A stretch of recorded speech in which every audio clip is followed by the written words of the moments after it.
Yep, I know. We all saw it. Jimmy Butler's out. Oh.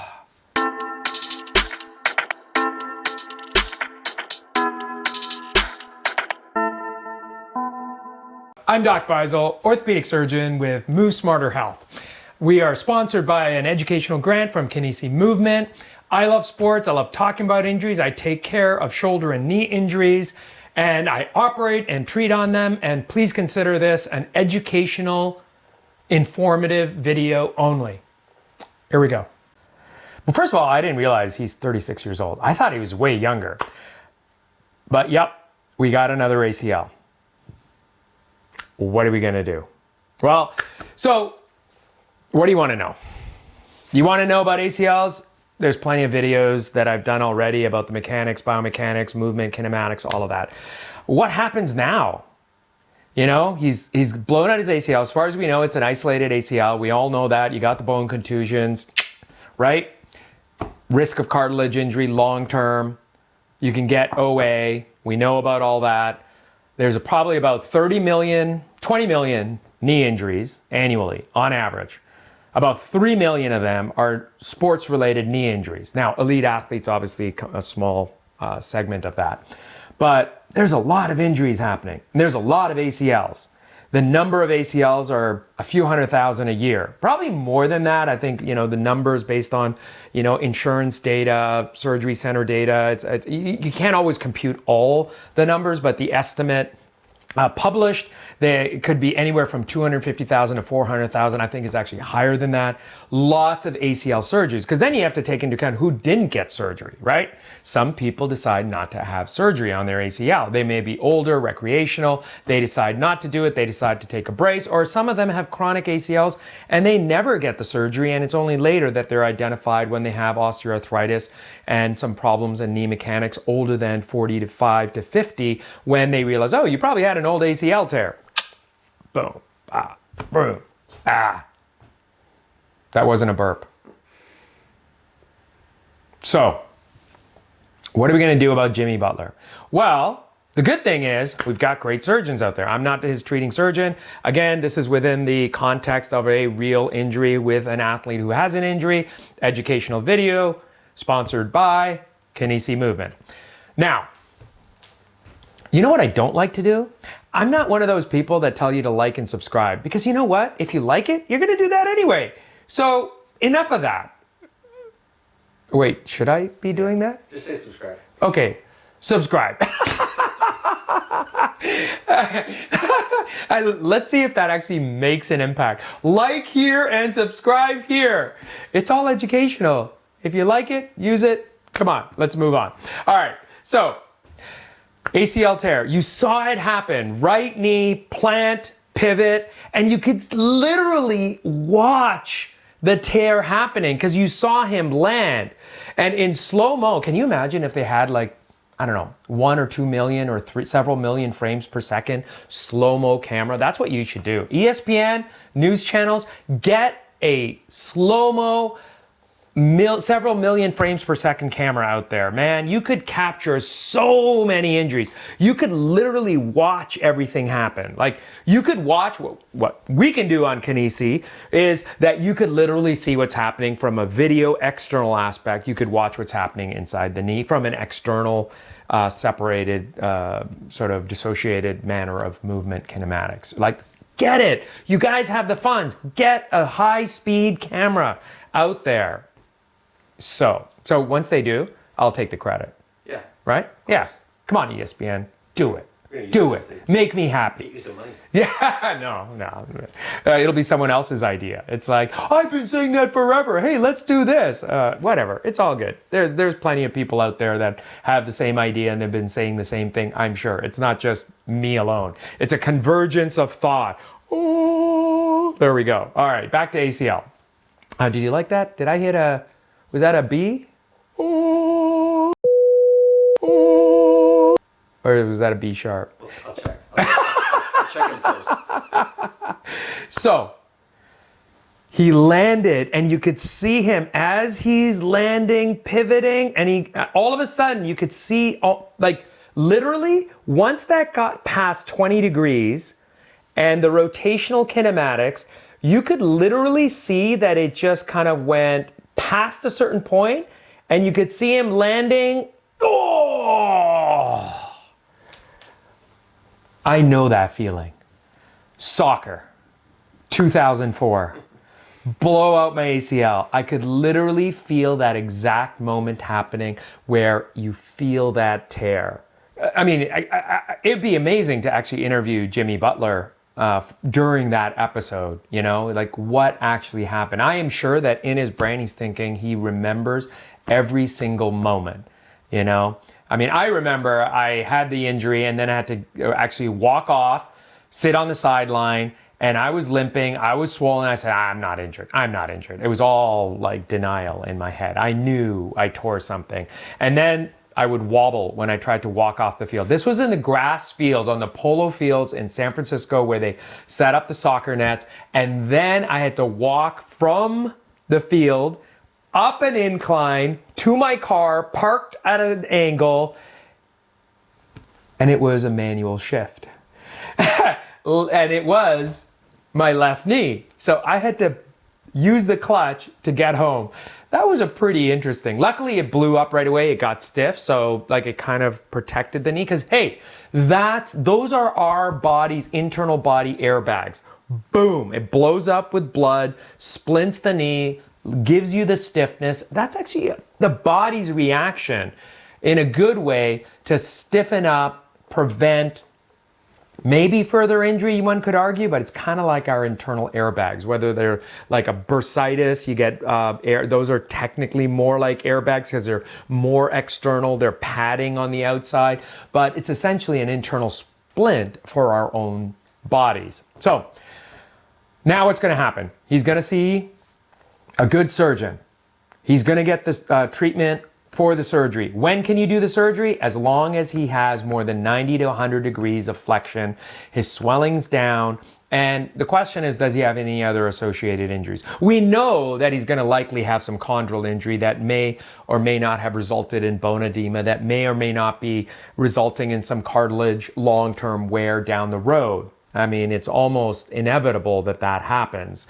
Call me out if you think I'm wrong. Put your comments down there, publish a paper, tell me, reference the paper, and tell me I'm wrong. Because as all the data so far says, that when you have an ACL injury, you get that bone bruise, you have chondral impact, that has long-term consequences. What is he going to do? He's going to do everything. He's going to do whatever regenerative technology is available. He's going to do the reconstruction. He's going to get the ACL. He's going to use an autograft, more than likely, because, yes, you got it. You can reference that paper. There's a higher risk of re-rupture if you are, well, technically it's under 30, under 20. However, if you are a young super athlete, elite basketball player, autograft is your choice. So he's going to use his own tissue, hamstring, quadriceps, or patellar bone, patellar tendon bone, whatever he decides. The current trend, I've already talked about this, quadriceps tendon without the bone, and you sometimes augmented with a non-augmented ligament augmenting device. It's still augmented, but it's not called an LAD. I love it. So anyway, it's all marketing, of course. You know, it's not an LAD because of how horrible LADs work. So it's not called an LAD, but they're augmenting it with a material. It's not Gore-Tex like the original one was, because that had its issues. And it's not carbon because that had a bunch of issues. But hey, they're using carbon again inside, various plates and stuff. Who knows what's going to happen out there? You know, but we have some issues with metal ion release with various metals. Then there's absorbable metals out there. We could do a whole segment just on the different types of implants. Are you guys interested? Okay. All right. Good. What was that for? There's a comment below. Is really just the big difference with aging? Is it just the time to heal, or are there other implications that come with aging? Well, I mean, so aging is a very interesting thing. Is it senescence? Senescence is the sort of scientific term. People are always about anti-senescence. There's anti-senescence treatments, all of them out there. It's called apoptosis, where over the years, the cells actually die, apoptosis, right? Look it up. we can do a deep dive into aging athlete, all sorts of things. However, even at 36, his physical, like based on birth age, it could be very different from his physiologic age. I mean, he's probably taking nutrition supplements, all sorts of, health products. He could be getting regular treatments. We don't know. I'm not saying that Jimmy Butler does this. I don't know his routine, but all super athletes, like if you look at some of the top surfers, they've got their own nutritionist. So many of these super athletes have their own nutritionist or the nutritionist for the team, and they provide them like their spinach kale shake or whatever. I mean, high level nutrition experts are guiding them. If they're not, I would be very surprised, because the level of play is so expensive. And then what happens when you get an injury like this? I mean, you're at risk for being devalued. It's a hard thing to say about an athlete, but once you get an injury, you get recovery. The average athlete only gets returned to play 25 to 30% of the time. It's closer to 30%. So if you get an athlete like me, I get injured. Did I return back to competitive soccer? I did not. I'm in that 60 to 70% that didn't return back to my prior level of activity. And I would say a lot of that had to do with the confidence gap. There was like, am I ready to play? Do I want to play? I'm afraid of going back. And it wasn't my career. I wasn't getting paid to play soccer, even though I was the most amazing soccer player on the planet on a recreational team in San Francisco. Of course I was, right? Right? What? You think I'm lying? All right, fine. I wasn't the best. But you think you're the best when you're playing, right? Of course you do. So anyway, where was I? Nutrition. So, when you're saying nutrition, are you talking, is it like nutrition like strictly just what you're putting in your body, or is it like nutrition, how you're treating your body also? Oh, it's everything. I think, but for me right now, I was talking about just the basic elemental nutrition about what you take in. So is he eating a pizza all the time? No. Is he probably like a super athlete? Let's take it more generically, because I don't know what Jimmy Butler does. So for example, like you take a surfer like Laird Hamilton. I mean, he's got a bunch of products out there. I've tried them. I mean, for me, the challenge, of course, they're a little expensive. So taking it on a regular basis is just too expensive. He's got these incredible superfood products. They taste great. I'm not sponsoring them. I have nothing to do with it. I don't use them myself anymore because they're too expensive on a regular basis. But, if you can afford it, absolutely. I have found that they work really well. It's just hard taking in all of that with the cost factor with kids and current economy and all that. It's a tough thing to do that. But these super athletes, this is their game, this is their career. They have incredible products out there, and you can really enjoy them. They're coffee products, superfood products, all sorts of products out there. So if these athletes, and if you pull up any videos on some of the top surfers, I mean, they're nutritionists, they're trainer.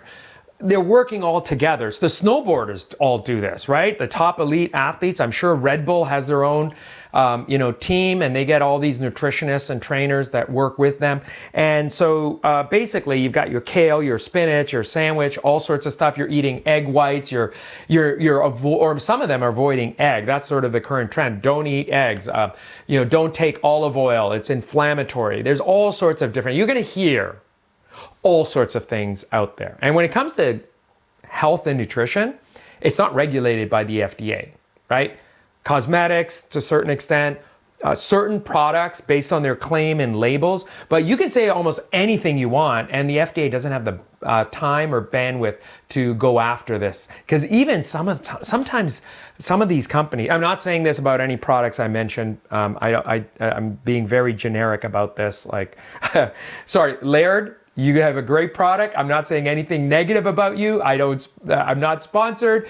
I'm not saying anything about a certain product whatsoever. But in general, a lot of nutrition claims, they can say, oh, this will improve energy boost. Oh, that's one of the most common. Energy recovery, cartilage healing, cartilage recovery. they're claims, you know? So like from the strictest standards, I would almost question why they're not regulated, because you can't make a medical scientific nutrition claim and not be regulated, but they are. A lot of things are. So if you want to sort of put something out there in the nutrition world and kind of start selling it, you can almost say anything. And then, you know, it's unfortunate because a lot of the common folk like me, we can get duped. I mean, I'll probably look into it a little bit more, look at the ingredients, look at the, you know, what's in there and kind of question it. But anyway, so, nutrition from intake matters. How your digestive system takes it. And everyone's different, right? Like for example, for me, I actually realized like I'm kind of drinking less coffee now because tea, black tea, green tea, just works better with my digestive system. And there's a whole epigenetics you could read up on various personalized, you know, medicine, personalized health, personalized genetics in terms of why some people have certain, you know, traits and can handle certain products and other people can't. So, for example, for me, certain things may work great. For you, certain things may not work great. I can't handle oats. Other people can, right? Everyone's different. I wish I could handle oats. Sometimes gluten-free oats work reasonably well depending on the product and what else is associated with it. For example, the Mountain Summit cereal at Costco. I love it. I can handle it. It's great, right? Can't handle it every day though, right? Everyone's different. I'm sure every single one of you have a product or two products that you guys have gone through and said, this doesn't work and this works.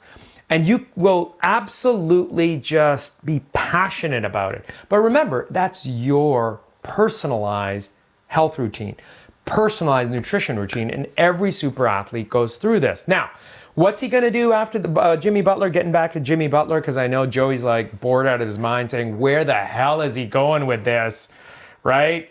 So personalized nutrition, everyone has that.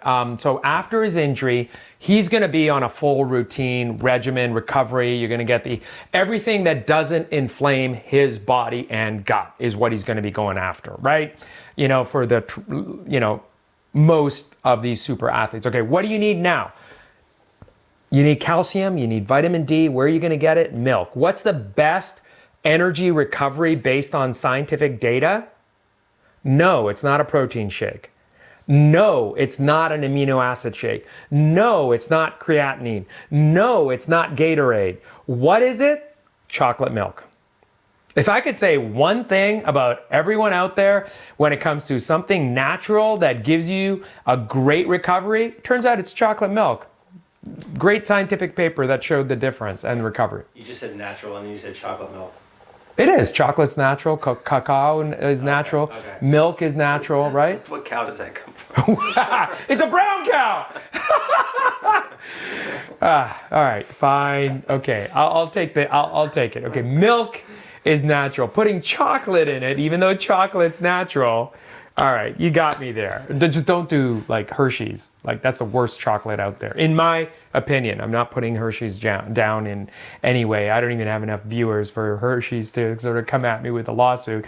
I personally don't like Hershey's because of the ingredients. How about that? Any extra special physical stuff he has to do because of his age or because he's healthy? Like he probably trends towards like a normal like 27, 28-year-old because he's so healthy? Or even 22. Yeah, we don't know. Yeah, so I mean, I think the important thing is getting, you know, the right metabolites, the right nutrition, the right protein, calcium, vitamin D. You want to, right now, you want to focus on tissue and bone health, right? Musculoskeletal health. Muscle, within 2 weeks of this injury, his quadriceps and entire thigh is just going to contract. Typically, what's that number? Could be a centimeter of circumference less, at least. Sometimes 2. Could be 3. For someone like him, who's playing all the time, I mean, although some basketball players are really skinny and scrawny, but even then, they will notice their leg girth will be less. And so you want to work on that routine. So will he take some creatinine or will he take some amino acids? Sure, he can supplement that. Make sure you throw it in chocolate milk. I'm just like throwing all of those expensive products out there and saying, go for chocolate milk, because honestly, it's pretty darn good and it tastes good. You got a natural sugar if you use it. Don't use all that other crap. I'm not a big fan of stevia products out there. They market it to kids stuff as well with stevia. Don't do it. I'm not a big fan. In my personal opinion, all right, just use regular good sugar. I think actually it's interesting. Like if you go with a coconut sugar that has a low glycemic index, that's probably something people would go for. I still tend to prefer granulated turbinado or brown sugar, but everyone has their preference. But coconut sugar has one of the lower glycemic indexes, and that works really well. Mix it with some natural chocolate. Dark chocolate is technically better than milk chocolate for whatever reason, and throw in some milk. So didn't we just make some milk chocolate? Yeah, I think we just did. And none of the impurities. Just go for something natural. They're on sale everywhere. Because you know why? Because Halloween just went by a little while ago. There's a ton of Halloween candy on sale. Don't buy that crap. There's always sales on good quality chocolates out there. So anyway, am I talking about chocolate? Because I love chocolate. You know what I said in an interview once? Yeah, I was a kid and they asked, oh, what's your weakness? And I said, chocolate. And everyone laughed, so the interview went fine, but it was so funny. So yeah, my weakness is chocolate. So yeah, maybe we should get a dark chocolate sponsor. That would be great, as long as it's not Hershey's. I don't want Hershey's. You just watch it getting fatter and fatter. So recovery time for him, 9 to 12 months? Yeah, I mean, well, okay, so 6 to 9 months. I'd probably shorten it for a super athlete. He's going to go through a lot of recovery. I mean, especially if he gets bone, tendon, bone, he's out there. The best data is on bone, tendon, bone. But the bone, tendon, bone, and quadriceps tendon with augmentation are very comparable, right, in terms of the scientific literature out there. Now, so I would say he's probably 6 to 9 months. So he'll be back for next season for sure. He'll be training. He'll be back, right? So, I mean, I don't have a crystal ball. I can't guarantee it, so don't hold me to it. But in general, super elite athletes, he's got plenty of time based on the predicted outcomes or the likely outcomes based on the risk and recovery profiles of understanding, the overall scientific literature and kinematic data out there. I would say, yes, 6 to 9 months is likely. I don't see him out for a year. And he's going to go through, aggressive rehab. He's going to go through some nutritional supplements. Whatever he does, is he going to get regenerative technology? More than likely, maybe he'll go to Europe and get some other treatments. There's all sorts of stuff out there. There's elevation. There's compression. There's ice. There's all sorts of stuff out there. Hyper ice, Kobe Bryant's investment arm. And this was even back when Kobe Bryant was alive, God bless his soul. When he was alive, he had invested in a company that's now a large company called Hyperice, and a great product out there. There's cold ice dipping, all sorts of stuff, steam baths. Like, he'll go through all of that recovery, not when you just had surgery, but you don't want to immerse a fresh wound into an ice bath or go into a steam shower that early. However, he's going to go through all this recovery. He'll be back. Golden State Warriors will be back on top soon, right? Right.